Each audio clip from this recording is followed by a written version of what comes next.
28 mai 2020, 17e tutoriel JavaScript, application météo. Donc moi par le passé j'ai déjà eu l'occasion de faire plusieurs API météo, notamment avec OpenWeatherMap que je recommande. Ici pour changer je vais utiliser une autre API qui s'appelle WeatherStack. Hop, je vais cliquer dessus. Et donc si tu veux faire ce tuto, il va falloir que tu te rendes sur la section pricing. Ici tu fais un sign up free là. Tu remplis les données, donc libre à toi de mettre des vraies coordonnées ou pas.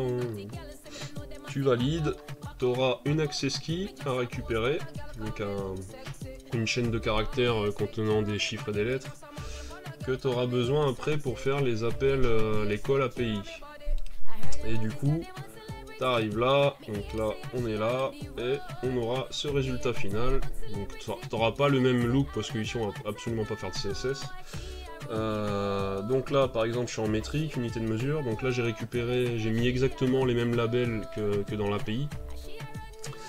Et tu as donc une localisation par adresse IP ou par saisie. Donc là bien sûr c'est pour le plan free, qui peut uniquement faire ceci.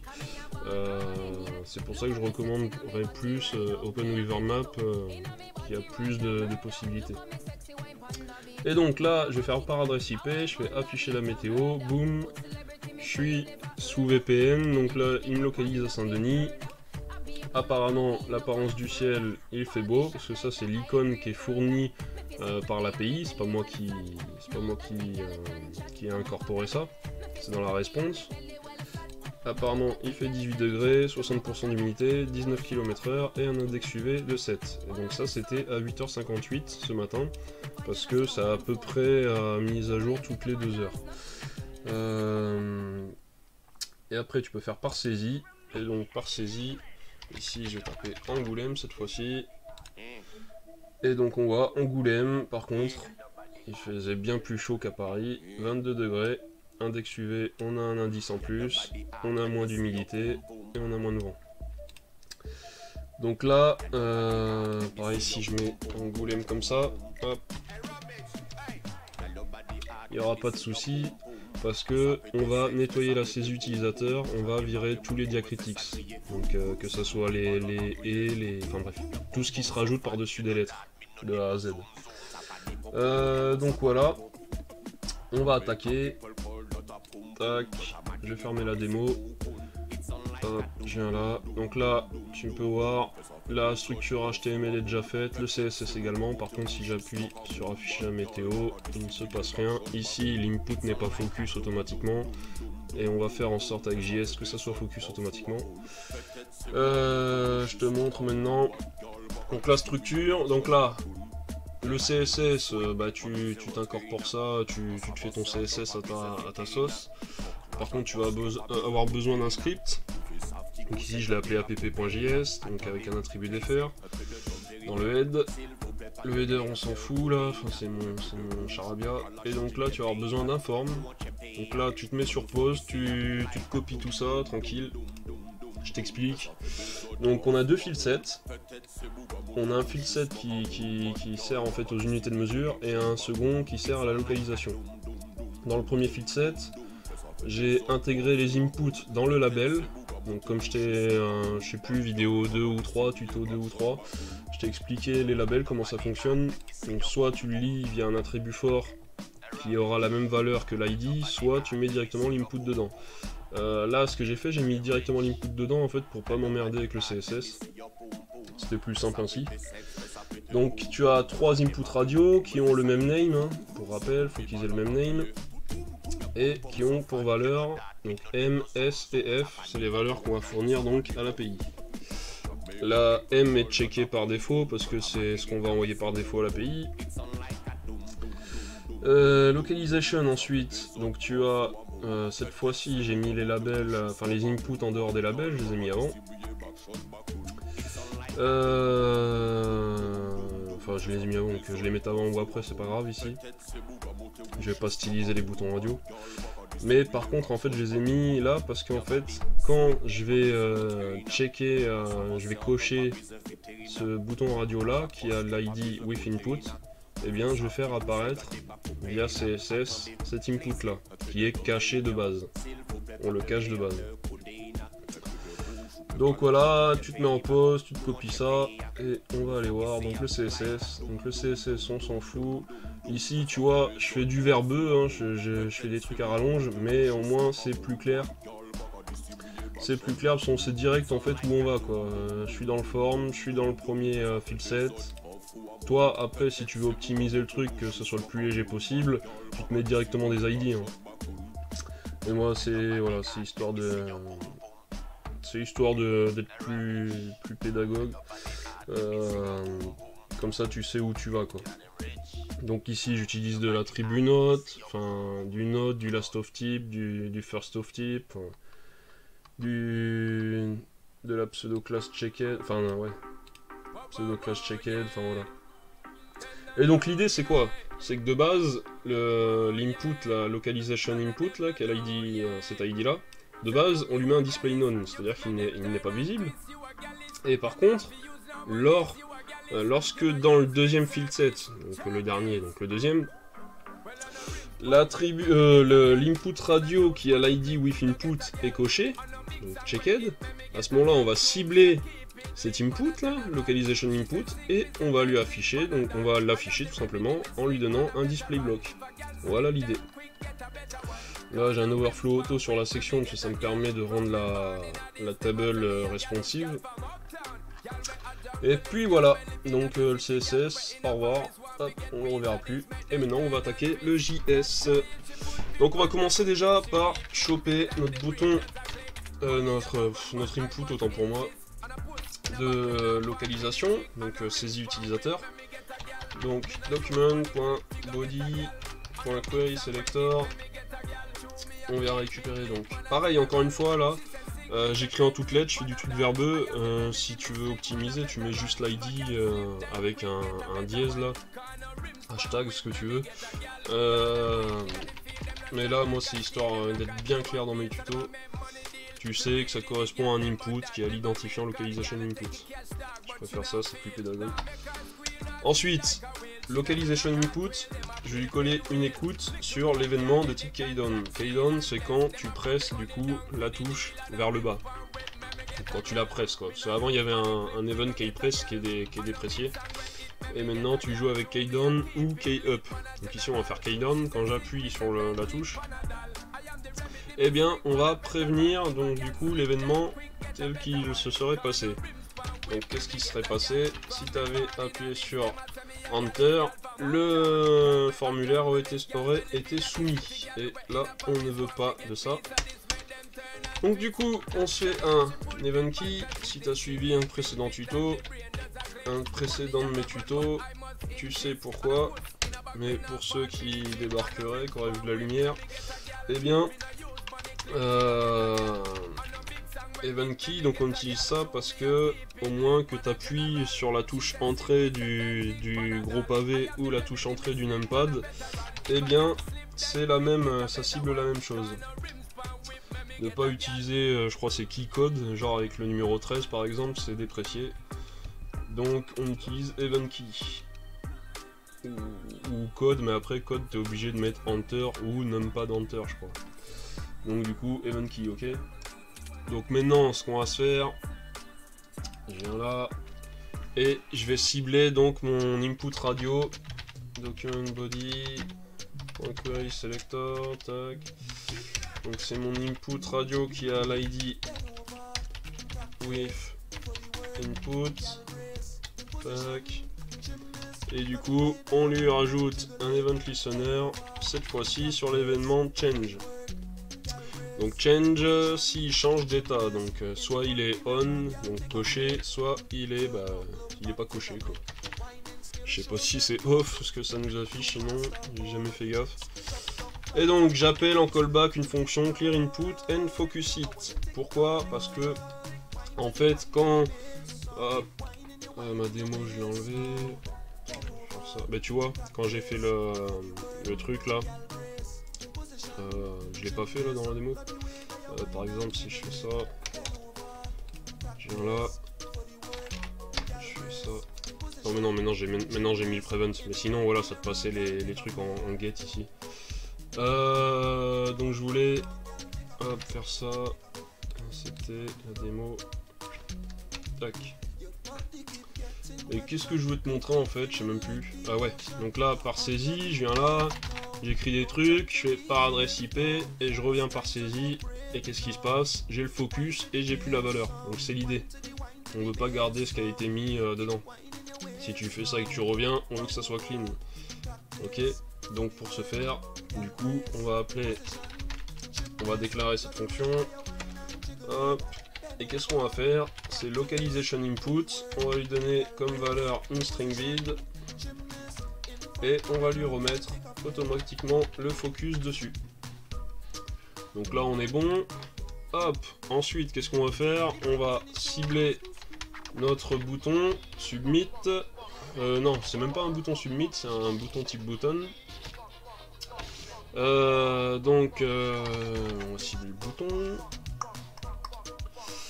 Et on va lui rajouter une écoute de type click. Donc t'as vu là on est à troisième event différent. On a commencé par keydown, change et maintenant click. Et donc on va appeler cette fois-ci en callback callweaver stack API. Donc en fait l'API quoi. On vient là, callweaver stack API, hop, tac, et moi je vais descendre dans mon code pour voir maintenant ce que je fais. Et donc premièrement, ce que je fais, c'est que je vais récupérer en fait le bouton radio qui a été coché. Donc measurement, hop, pourquoi je mets là, measurement unit. Et pour ce faire, ici, moi, ce que je vais faire, il y a plusieurs façons de faire, mais moi, ce que je vais faire un spread operator. Donc, je vais caler dans un tableau tous les éléments. Hop, donc, hop, on rajoute le body à chaque fois. Moi.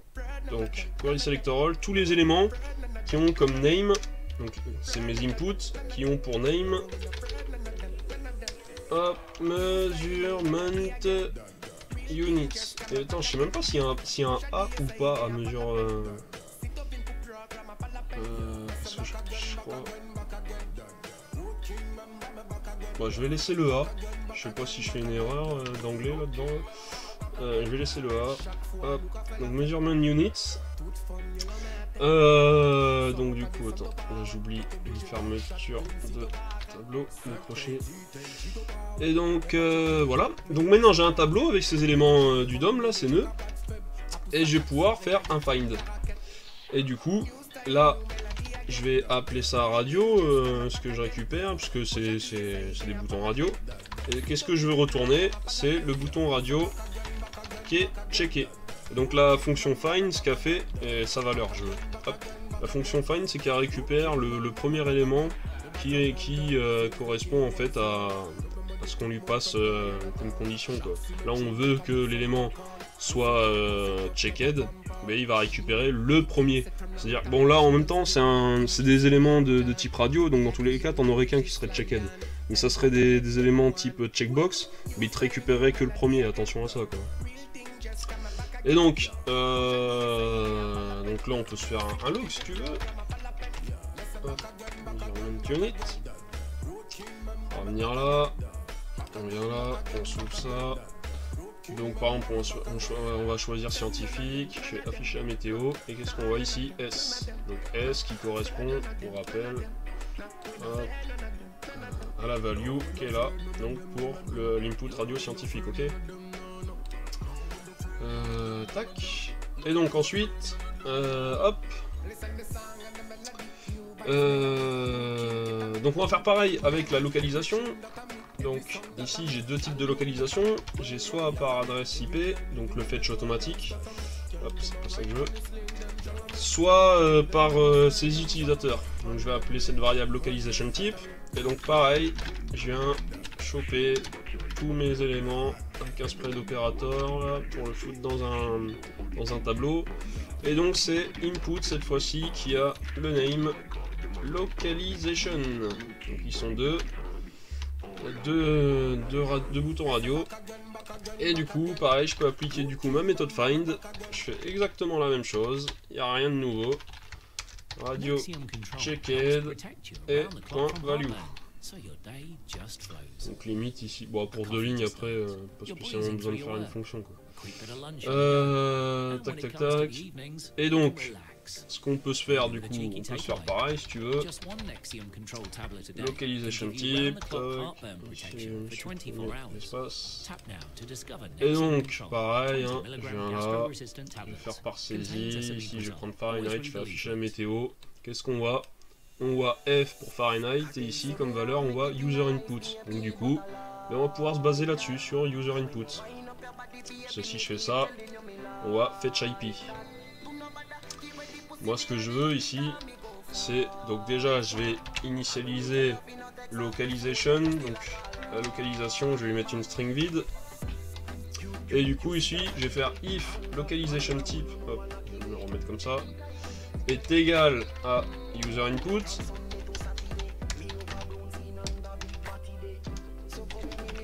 Alors, qu'est-ce que tu fais? Eh ben, localization, c'est égal à quoi? C'est égal à... Donc, on a dit que c'était localization input. Sa valeur, dont on supprime les espaces avant-après la chaîne de caractères. Et ce qu'on va se rajouter, nous, c'est une épuration en fait de la chaîne. On veut supprimer tous les diacritics. Donc pour ce faire, on va utiliser la fonction normalize. On va lui passer ici nfkd et on va replace donc les diacritics qui sont dans cette tranche là.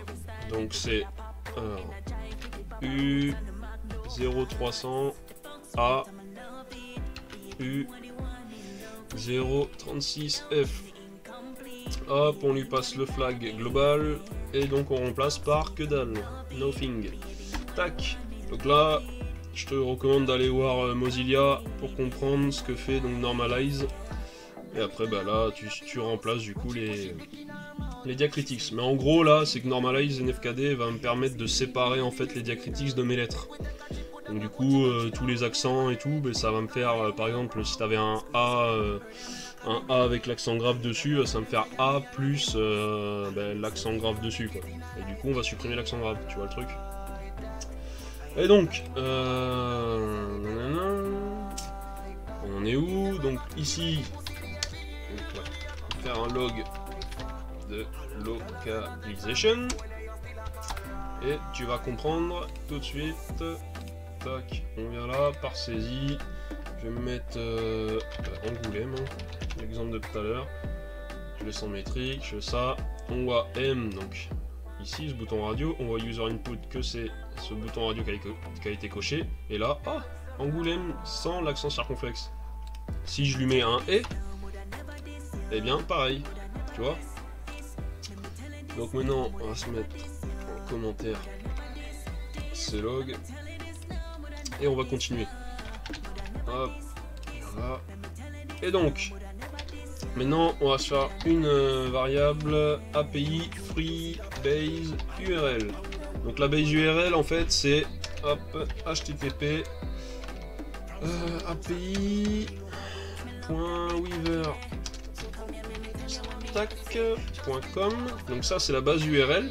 Et moi, je t'ai rajouté donc API free base URL. Donc du coup, en fait, on va rajouter le endpoint qui est free. Donc c'est current. Et du coup, on lui rajoute le petit point d'interrogation pour ajouter nos paramètres derrière. Et ce qu'on va se faire justement avec les params, c'est que au lieu de les rajouter en dur là, comme ça là, derrière, nous on va faire plus propre, on va se faire un objet. Donc const API params, ça va être donc un objet. Voilà, notre access key. Hop. Et ce que je vais faire, moi, je vais me la copier de mon code. Donc là, comme j'ai dit, enfin, je sais pas si je l'ai dit en début de code, l'access key, là, comme on fait l'appel API, là, bah, malheureusement, ton access key, elle est visible. Donc n'importe qui peut te la piquer et te péter tes quotas, quoi. Donc après, ça, c'est le genre de truc que tu fais plutôt en back-end. Mais là, bon, on se fait du JS client. Et donc la query, donc c'est la ville. Donc tu as deux choix. Soit tu passes donc la ville en toutes lettres, soit tu utilises le param fetch IP, fetch 2.ip qu'on a donc ici. Donc pour te localiser avec ton adresse IP. Donc nous, ce qu'on va se faire du coup, on va se mettre localization. Et là, on va se mettre l'opérateur logique ou. et on va lui passer fetch IP. Alors pourquoi je fais ça? Parce que si l'utilisateur, par exemple, on vient là, si l'utilisateur fait ça, il arrive ici, tu vois, il est focus ici, mais qu'il ne met rien, il fait afficher la météo. J'ai plus le console log. Voilà. Ici, sur ça. Donc je disais, s'il vient là et que là il rentre pas de données, il fait ça, bah qu'est-ce que t'as? Une chaîne vide. Donc en fait tu lui passes rien. Donc en fait nous, du coup, le OU ici, il prend les valeurs falsy.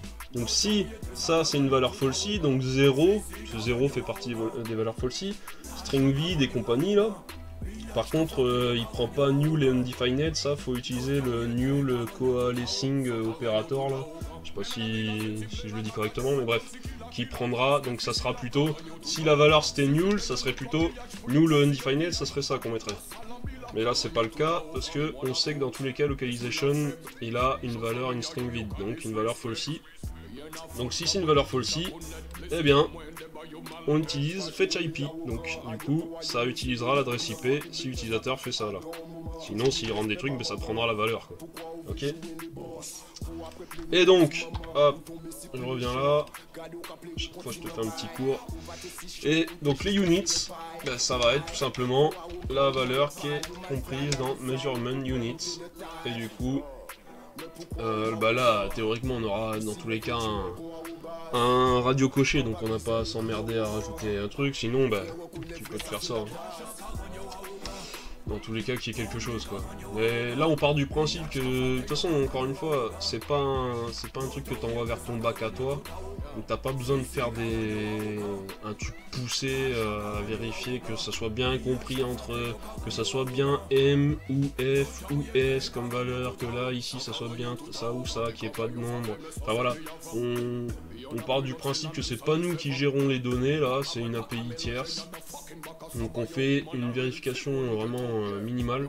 Juste on veut pas que ça nous claque d'erreur, donc du coup s'il n'y a rien de saisi, ben voilà, on file, en tout cas pour celui-là, s'il n'y a rien de saisi dans l'input, au moins on fait un fetch par IP de base.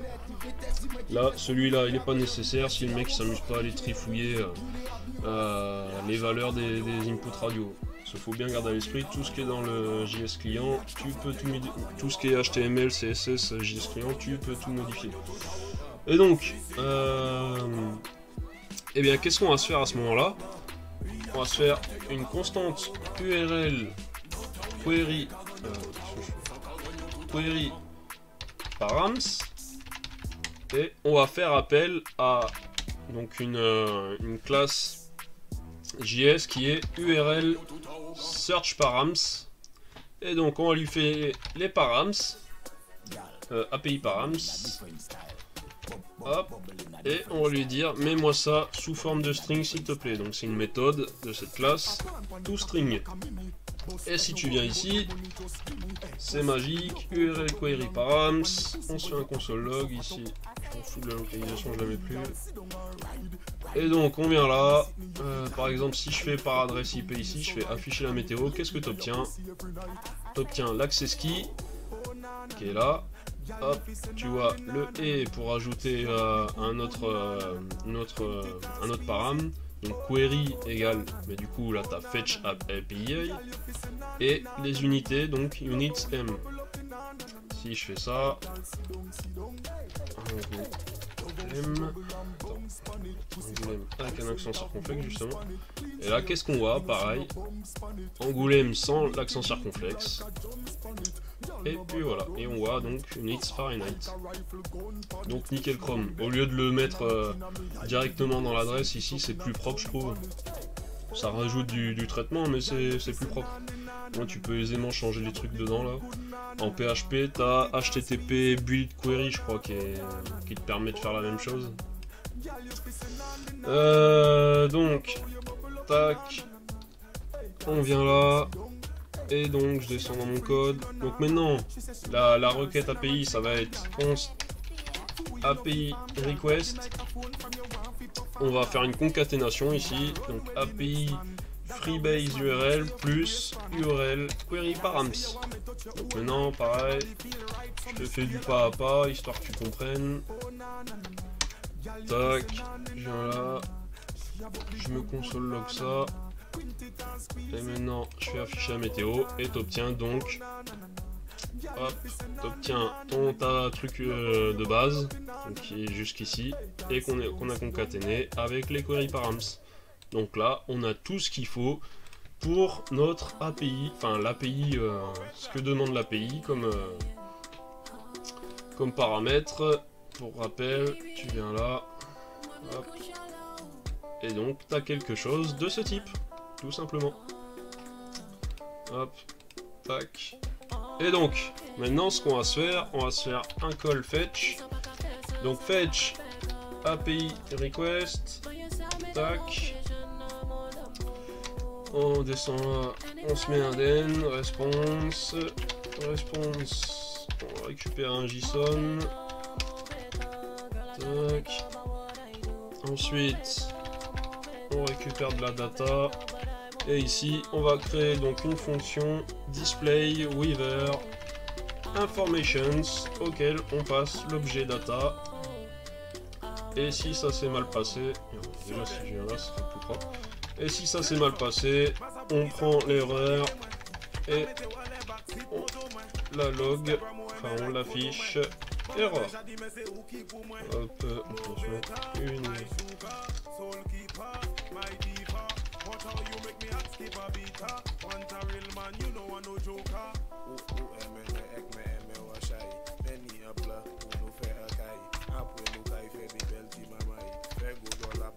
Voilà, nickel.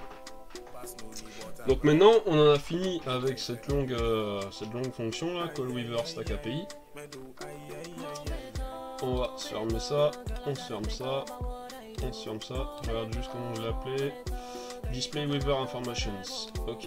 Donc maintenant, on se crée cette fonction Display Weaver Informations, auquel on passe l'objet data. Là, si data success égale false, hop, voilà, hop, alors on return, c'est-à-dire qu'on arrête le code là, on va pas plus loin. Sinon, si on n'a pas de data success false, donc du coup, il y aura, enfin on rentrera pas dans cette condition. Donc du coup, on fait un create table with data et on lui passe notre objet data. Donc je crée une nouvelle fonction, create table with data, je lui passe data, et là, on va voir, ça va être très long. Donc on va faire deux méthodes. Parce que moi, si tu te souviens la précédente vidéo, enfin une des précédentes vidéos, j'ai fait une vidéo sur la faille XSS et en plus ça sera plus formateur de faire ainsi. Je vais te montrer donc comment éviter de faire du inner HTML ici. On va faire du text content. Et donc, déjà on va récupérer toutes les valeurs dont on a besoin, nous, ce qu'on veut afficher. Donc on va faire du destructuring d'objets. Déjà, tout premièrement, on va enfin voir ce qu'on récupère. Hein, depuis tout à l'heure, on voit pas ce qu'on récupère. Donc on va faire le truc par défaut. Pourquoi je ferme la console? Donc je fais ça. Et hop, on a notre réponse. Donc on a du coup un objet current, un objet location et un objet request dans l'objet data. Du coup, donc on a toutes ces valeurs. Là on voit que la dernière mise à jour c'était 9h25, qu'on est en plein jour, yes. On a la Weaver Description, donc qui fait plein soleil, Sony. On a la fameuse icon. On a wind degré. Je sais même pas ce que ça veut dire ça, wind degré. Degré du vent. Je sais pas. La direction, nord-nord-est. La vitesse du vent, enfin bref. On a la location, donc France, Saint-Denis, blablabla, le VPN. Et ici, request. On a ici unit M. Le reste on s'en fout, on va pas afficher ça à l'utilisateur. Donc voilà. On est ok pour ça. Hop.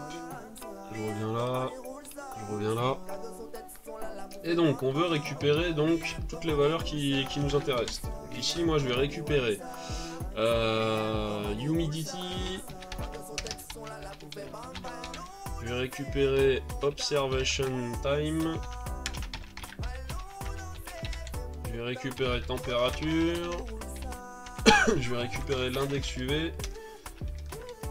Je vais récupérer l'icône qu'on montre l'apparence du ciel. Et enfin, la vitesse du vent. En fait, tu récupères ce que tu veux. Si tu as compris là comment ça fonctionne. Donc ça, c'était dans Current. Ensuite, je vais récupérer le pays, le nom de la ville et la région. Donc ça, c'était dans Data Location. Et enfin, je vais récupérer l'unité, c'était dans Data Request. Ok.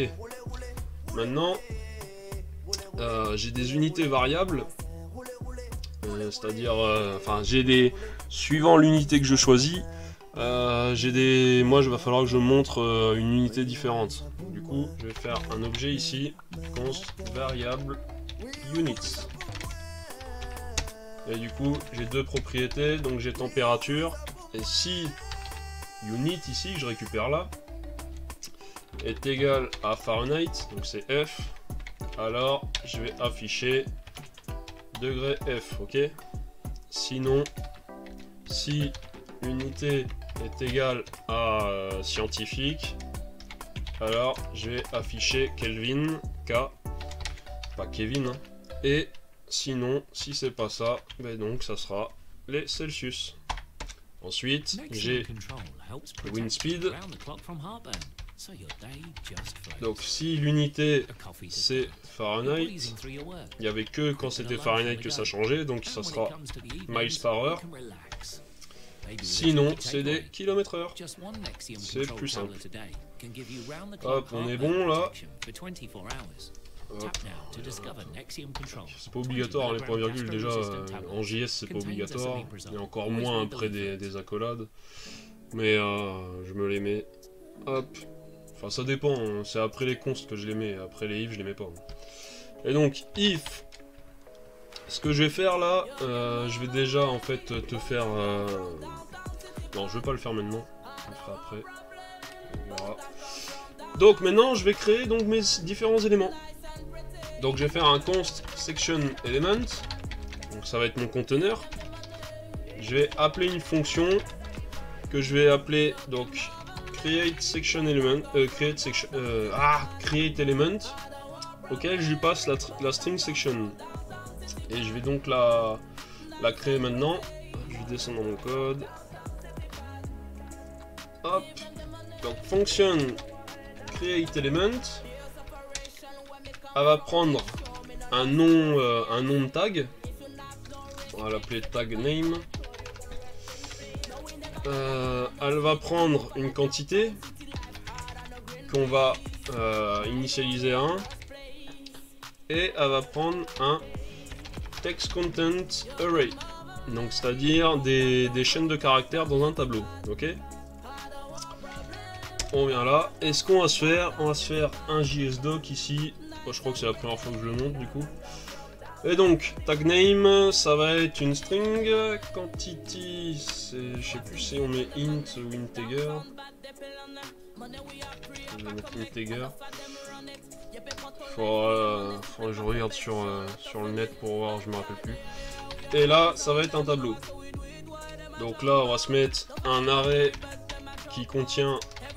Hop, oui. Ah putain, which, voilà, contains the different textual contents. Ça retourne un HTML element. Attends, je vais le mettre comme ça. Tac, ça retourne un HTML element. Quantité, du coup c'est la quantité de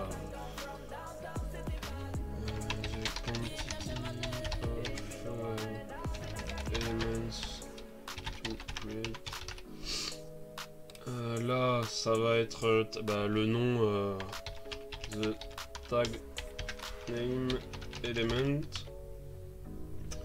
Et là, du coup, je vais l'appeler créer un ou plusieurs nouveaux éléments du DOM.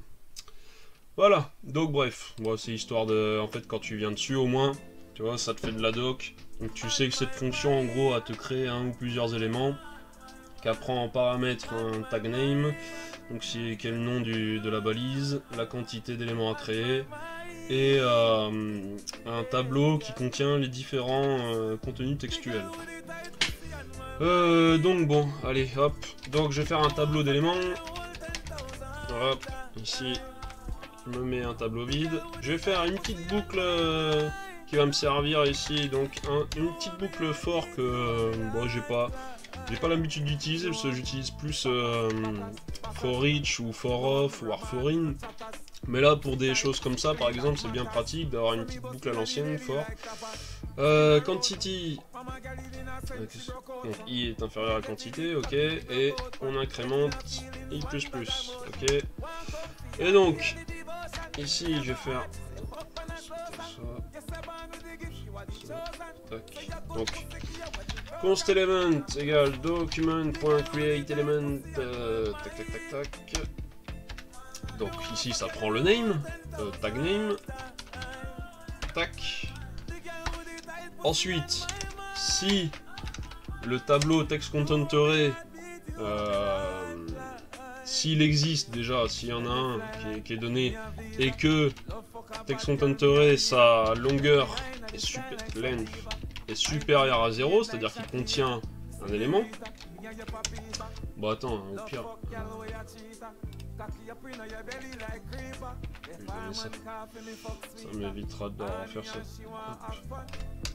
Donc si text content array a une longueur supérieure à 0, parce que là il a 0, eh bien element.textContent égale textContent array de i. Hop là. Donc du coup ça prendra, pour chaque élément, ça prendra la valeur de i.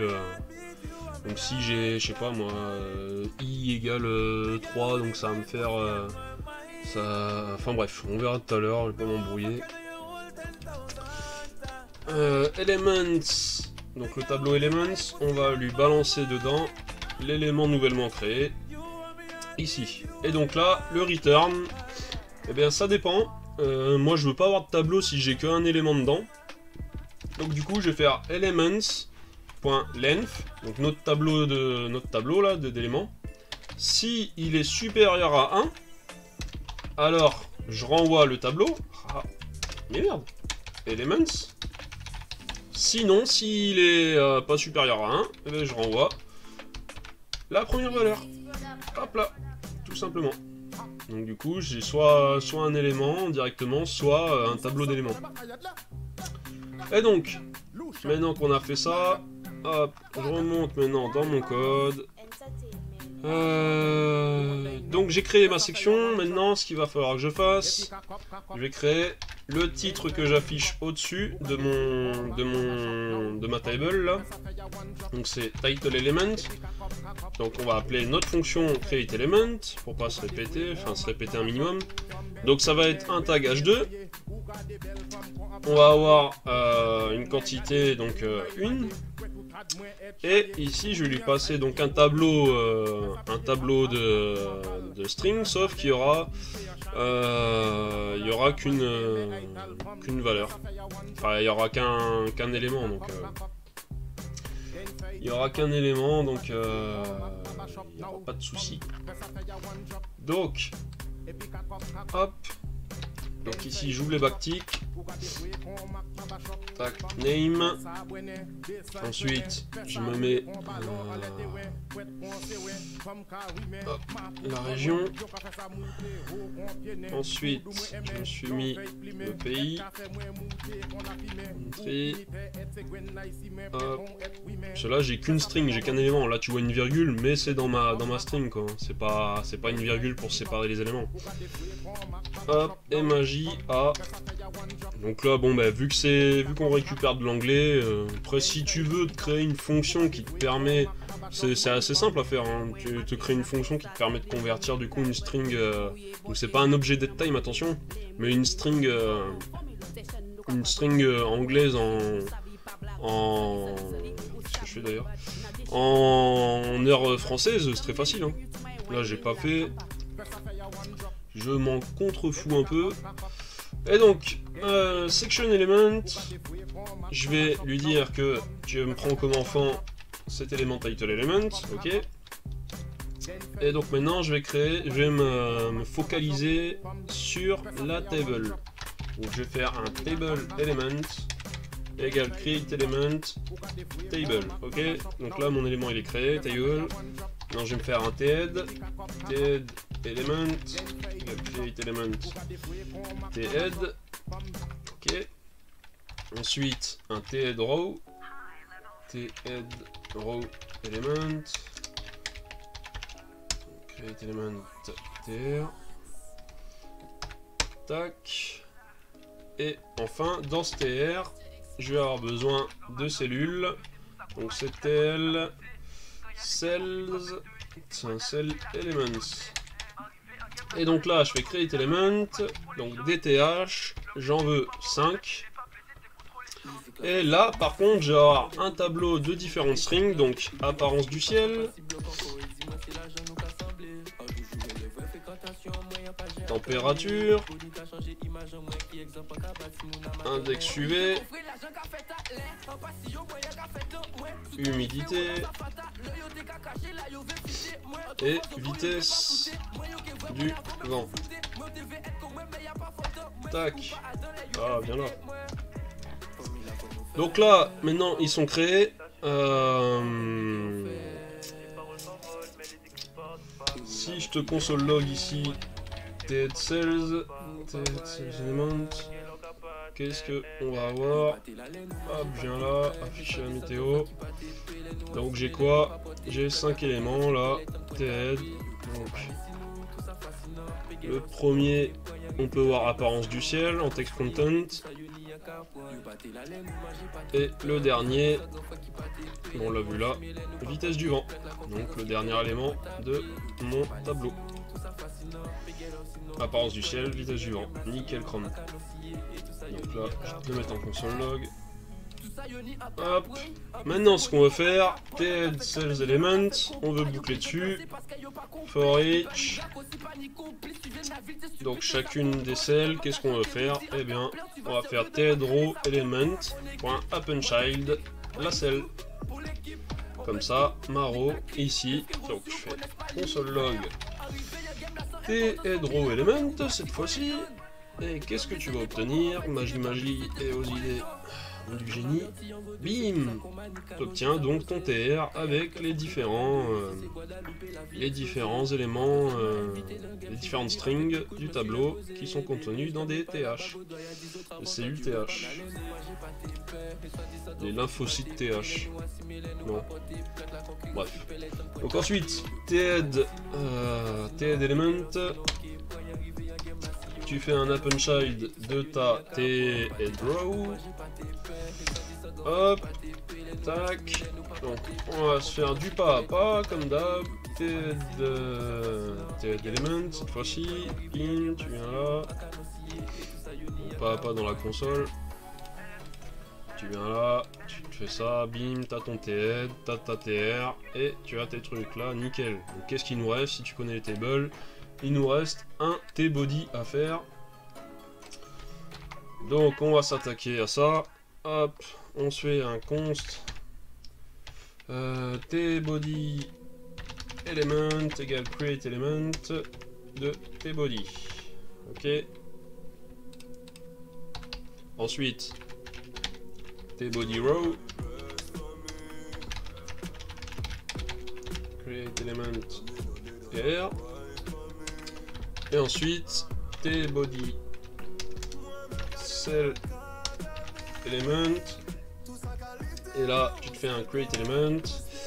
Donc, tu prends TD, cette fois-ci, pas TH. Tu le prends en quantité 5, pareil. Et là, Hop, donc le premier, ça va être une string vide. Et ouais, une string vide, c'est triste.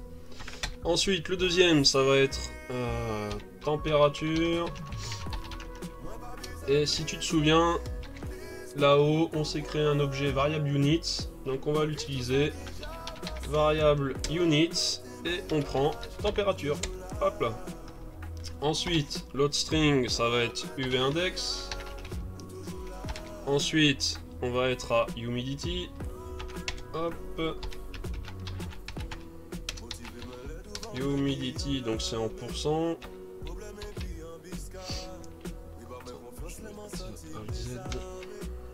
Non, j'étais déjà en Z. Ok. Ensuite. Ouais, c'est bon, ça c'est terminé. Je suis en train de montrer ça, lui. On fout de la. Donc, ensuite, j'ai la vitesse du vent. Donc, wind speed. Et qu'est-ce qu'on lui met? Hop, je vais venir ici, me faire un Z. Et donc, on prend pareil, on a notre tableau. On a une deuxième propriété, wind speed. Donc, ici, variable units.wind speed. Et on est ok, nickel chrome. Donc maintenant tu viens là, tu te fais un petit console log de tes body, save l'element. Tac, tic tac, tuk tuk. Donc T5 TD. Tu vois le premier c'est où la valeur là, obligé de descendre. Elle est où? Ah oui bah oui, normal, la première j'ai rien dedans, hein, je lui ai dit. Par contre la dernière, donc la 4, 19 km/h. 19 km/h, bah du coup c'est les variables là qui sont récupérées du data. Et là on voit qu'il y en a une qui est grisée, c'est Weaver Icons. Ah c'est triste. Donc du coup on va pas laisser toute seule la pauvre. Donc on va venir hop, ici. Je vais console log ça. Enfin je vais commenter ça je veux dire. Et du coup on va venir là, on se fait la même boucle, tbody cell element for each, on a une cell, hop, donc on fait un tbody row element, c'est pas ça que je veux, tbody, non voilà, tbody row element, je me disais pourquoi ça me propose pas là, il y a un problème. Et donc, tbody row element, je lui append-child la cell, mais cette fois-ci, parce que là on l'a fait en one line ici, mais là on le fait pas en one line parce que qu'est-ce que je veux? D'ailleurs, j'ai oublié de lui passer l'index ici. Hop. Donc si l'index égale 0, si c'est la première valeur du tableau tbody cell element, et bien à ce moment-là, je vais faire un cell. Donc là, on va avoir une nouvelle fonction là que j'ai pas encore utilisée dans mes tutos. Moi, je l'utilise depuis Bellurette, mais pas dans mes tutos. Donc ici, en fait, c'est insert adjacent HTML, donc insérer en fait un nœud HTML. Un élément quoi, et tu veux l'insérer avant quelle position? Je vais lui dire avant la fin de mon élément tbody row là, donc dans ma cell je veux dire. Donc en fait il va me le mettre dedans, parce que t'as 4 valeurs, t'as before, enfin je me rappelle plus, il faut voir dans la doc, before start, before end, after end, je me rappelle plus trop des valeurs. Et donc ici, tu viens là, backtick, on va se créer donc un élément avec image src.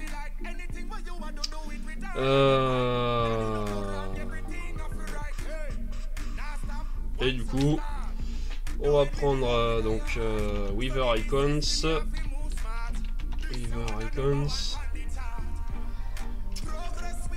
Et on va se mettre un alt. Icône météo du moment. Donc texte alternatif si jamais l'icône, ils n'avaient pas d'icône à nous filer, ou du moins donc une adresse URL d'une icône à nous filer pour l'affichage. Et donc, tu viens là, bim, tu te fais ça. Ici, on va se mettre un point virgule. Et on va se console log. À présent, tbody raw element. Pour voir qu'est-ce qu'il contient. On vient là, on se fait afficher la météo. Alors,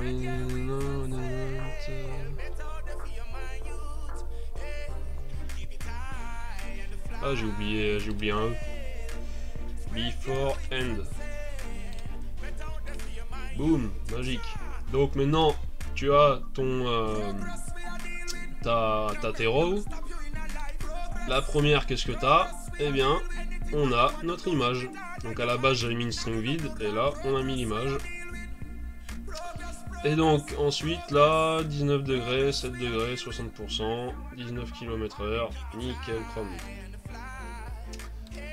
Donc maintenant qu'on a ça, on est content. Hop, on se fait ça. Et il nous reste donc maintenant à AppendChild, les différents AppendChild, donc tbody element. Qu'est-ce qu'on veut lui filer comme enfant? Eh bien, on va te filer la tbody row. Hop. Donc là, je fais des consologues à chaque étape, mais voilà, c'est absolument pas nécessaire. C'est juste pour te montrer le cheminement si t'as du mal. Hop, tu viens là. Qu'est-ce que j'ai log là? C'est tbody element que je veux. Hop, désolé. Donc tu reviens. Bim, t'as ton tbody qui contient ta row qui contient ttd. Nickel chrome. Donc maintenant, si tu fais le cheminement, il n'y a plus qu'à assembler le TED et le tbody dans ton... On fait pas de tfooter, hein, ça sert à rien. Enfin, ça sert à rien ici, quoi. Tu fais ça quand t'as des tables qui sont hyper longues et que tu veux te rappeler à la fin du tableau qu'est-ce que c'est ta colonne, quoi. Ici, il va y avoir une seule... il va y avoir, ouais, une seule row dans le body, donc on s'en contrefou.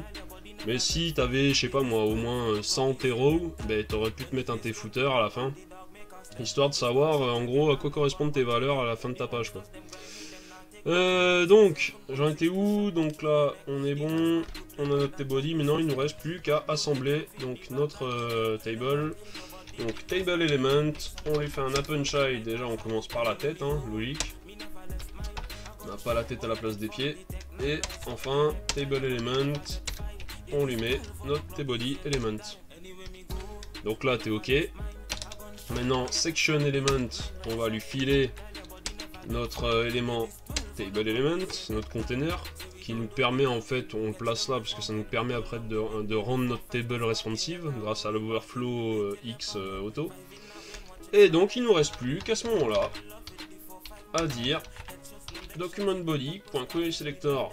Donc ici on récupère notre balise main, nous, et on va lui filer notre section. Et on a terminé, c'est magnifique, magique, ce que tu veux. Donc là, on arrive à 155 lignes, mais si tu vires les différents console logs, là déjà il y a 6 lignes de doc, et console log, il y a des sauts de lignes parce que j'aère bien et tout, enfin bref. En gros, si tu compactes tout ça, t'arrives à quoi, 110 lignes, un truc comme ça, quoi. Et t'as ton API météo. Et surtout, t'as vu plein de notions, le destructuring, créer des éléments, donc en faire une fonction pour éviter de te répéter à gogo. Hop, donc on a vu plusieurs notions. Donc maintenant, si on vient, on arrive là. Attends, j'ai viré tous les console logs, je vais voir. Non, j'ai pas viré les console logs, on va se les virer. Console log data.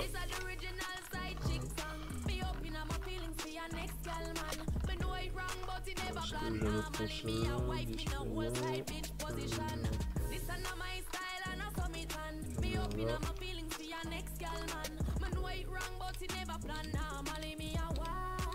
Ok, donc maintenant j'ai plus rien.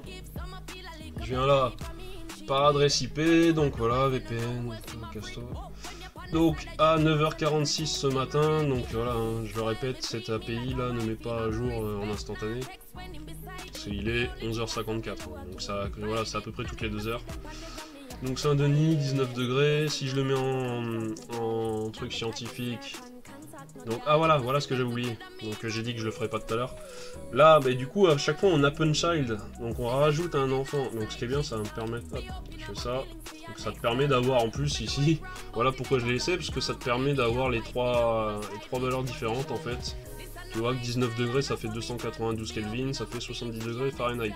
On voit que là, les kilomètres/heure sont utilisés pour métriques et scientifiques, par contre c'est les miles par heure qui sont utilisés pour Fahrenheit. Voilà, donc ce qu'on va se faire, on va se régler ça maintenant. Donc avant create table. Je l'ai fait à quel moment moi? Je l'ai fait après l'objet. Ouais, bah après ouais, avant de créer l'élément. Donc du coup, tu te fais un si document. Ah, qu'est-ce que tu me fais? Donc si mon document contient ce nœud là, alors supprime-le moi. Attends, je vais venir comme ça. Hop. Donc s'il contient document.body.querySelector, donc on a dit que c'est un élément section, je l'ai pas filé d'ID ici, j'ai qu'un seul élément section dans ma page. Après bien sûr voilà, je te montre des trucs, je vais pas te coder un site web, hein, c'est pas le but, mais je te montre voilà, des fonctionnalités qu'après tu peux incorporer à ta sauce dans tes sites. Mais moi à chaque fois c'est du one page, j'ai pas d'autres fonctionnalités qui interviennent dans ma page, tout ça. Donc après ça a évité là de cibler directement globalement section, tout ça. Parce que là en gros query selector section, ce qu'il fait, je sais pas si tu sais pas, c'est qu'il va sélectionner en fait le premier élément section qu'il va trouver en fait. Donc faire gaffe quoi. Parce qu'en fait si tu utilises par exemple à la place document body document.getElements by class name, ce qui va te retourner en fait, c'est qu'il va te retourner carrément un tableau avec ça va te faire un genre de ça va te faire un query selector all quoi en fait. Tandis que là query selector te permet de récupérer uniquement un seul élément. Et donc c'est bien pratique avec les classes parce qu'il te permet de récupérer une seule classe si tu n'as qu'une classe à récupérer. Tandis qu'avec getElements by class name, tu en récupéreras un tableau. Voilà pour la petit cours. Donc je voulais dire, tu viens ici, donc ouais fais gaffe hein, quand à toi après de faire fonctionner tes méninges. Hop, donc là si body contient cet élément là, supprime-le moi avant de me créer celui-là, ok? Donc maintenant on se revient là, et là le tuto est fini. On vient là, afficher la météo, Saint-Denis, je vais changer scientifique, et bien tu vois, c'est ici que ça a changé, ça n'a pas créé un nouvel élément. Après c'est en instantané, donc tu vois pas la suppression et le rajout. Hein. Mais là si je viens donc Fahrenheit, si je viens par saisie, que je fais Angoulême, tac, ok, je vais juste te montrer un truc, elle est où ma truc,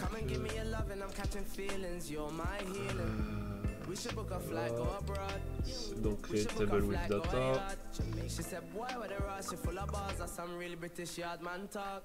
Non, c'est même pas là.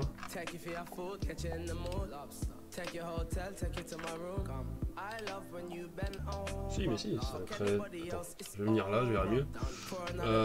C'est un create table with data, c'est obligé. Et donc. Je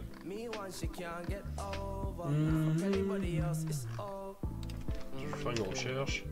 NFKD. Voilà, c'est ici. Donc là, par exemple, je vais supprimer ça. Hop, je supprime ça. Et je viens là, par saisie. Je vais venir taper Angoulême avec un E. Je vais afficher la météo. Qu'est-ce qui se passe là? Pourquoi j'ai rien du tout?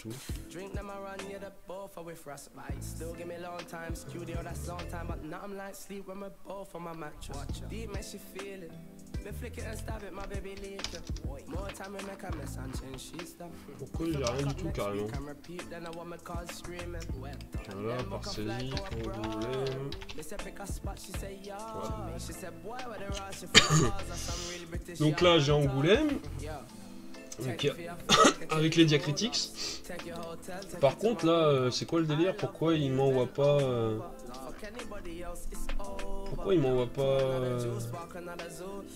Je vais voir ce qu'il met dans les query params là.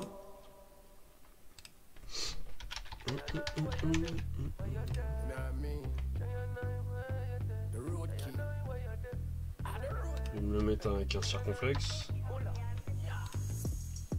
Ouais, tu vois déjà? Voilà, bim. Donc, là tu vois França. Donc ça, déjà, ça te fout un peu le merdier. Bon, après les valeurs sont bonnes. Mais déjà, voilà, ça me plaît pas. Mais moi, j'avais testé avec le circonflexe. Mais tu vois le délire carrément avec le et là. C'est génial hein, que ça arrive comme ça en vidéo, j'avais pas prévu. Tu fais afficher la météo. T'as le query params là qui est passé, mais t'as pas de retour, t'as même pas d'erreur, t'as rien en fait. T'as rien qui t'est retourné quoi. C'est. Ah bah oui. Normal. Normal. Alors, normal. Hop, si tu viens dans ici, voilà. On va se faire un petit console log de data ici.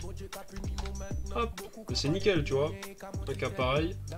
Donc là, tu viens là. Angoulême. Et bim, tu te prends un success false. Et error. Code 615. Donc après, tu vas voir dans l'API ce que ça veut dire. Après, tu as une info hein, qui est placée ici. Mais en gros, là, il te met qu'il y a une requête, il y a une erreur avec ta requête. Qu'elle a échoué, quoi. Et donc, tu peux voir que, voilà, ça, en gros, il est préférable de virer, après, c'est en règle générale, hein, il est préférable de virer les diacritics quand on envoie des données à des API, puisque, voilà, en l'occurrence, ici, elle supporte pas le « et » comme ça. Elle supporte le « et » accent circonflexe, mais... Tu vois la request, si tu viens ici, location, tu vois França, alors que si je viens, donc je vais laisser le log, ah bah non, Z, putain, je suis en train de faire quoi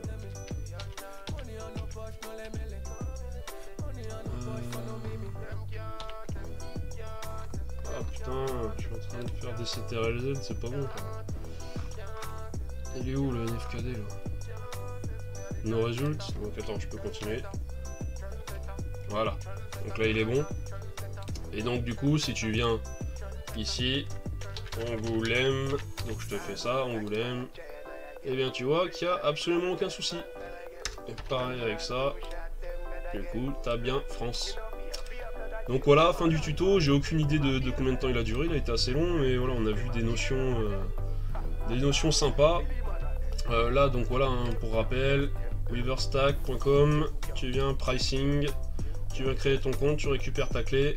Donc moi pour rappel si quand tu vas voir cette vidéo moi j'aurai effacé la mienne, ça sera plus la même, donc il ne faudra pas chercher à utiliser la mienne hein. Et puis voilà, documentation, t'as tout ce qui va bien. Donc là on avait une erreur, c'était une request invalide.